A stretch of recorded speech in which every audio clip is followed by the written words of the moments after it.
For the most part, like I've lived a pretty basic life, I'd say. Just went to school, college, and then wrestled for a majority of my life, which is kind of weird considering now that like I run a skate brand.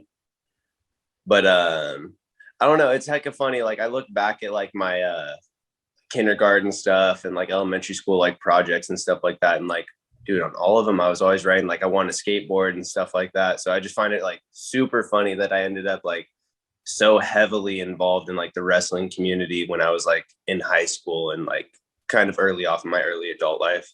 I don't know. I guess like where to start is like neighborhood watch.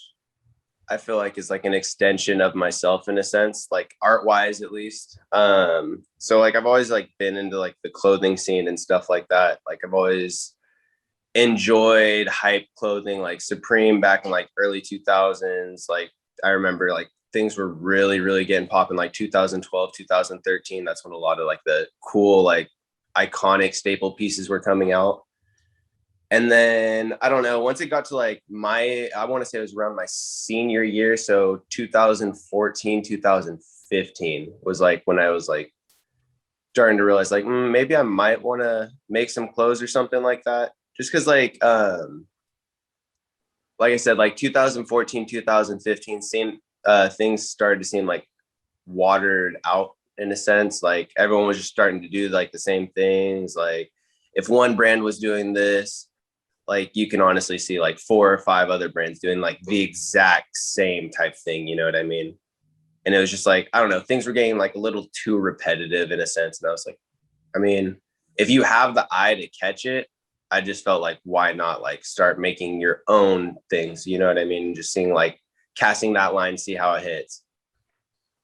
But so like hmm, I was like starting off making like just like custom like sweatshirts and stuff like little iron-on patches. And I want to say the first one I did like said Gucci or something like that, just something like basic, but like it was lit, you know what I mean?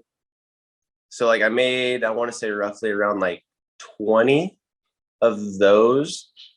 And that was my first piece of that was like 2015, 16.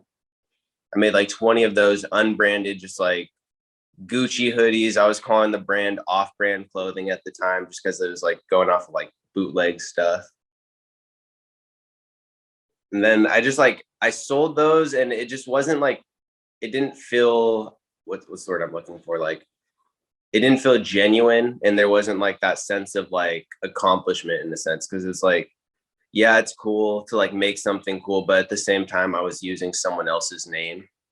So like it didn't really feel like I was personally doing something. I just made something cool, you know what I mean? I think I made like one or two more like custom hoodies with like a Gucci like monogram. Like I cut out like a stencil on a piece of cardboard and I spray painted it onto the hoodie. And then so I did two or three of those. And then honestly, it's funny because back then there was like it was a random guy on Twitter and he happens to be my friend now. But he called me out and he goes, bro, to be honest, this looks like something I've seen before. And then like, so I like had no idea what he was talking about. And he tags me in the post and like, this guy had like 400,000 followers. And I was like, well, I can't run with that idea anymore. I'm like, it's been done. I was like, I definitely look like I'm just biting at this guy now. You know what I mean? That was kind of like the spark to be like, all right, dude, you got to do something that's like organic, something that's legitimized, like something that's gonna like you can push as your own, you know what I mean? Because it's like a lot of people are like customizers and stuff like that, but like to actually like design and have your own ideas to put out in there, like it's a whole different ball game. I was like, well, shoot, if I'm just like half, like being half creative with it, like let's see what I could do if I go full creative.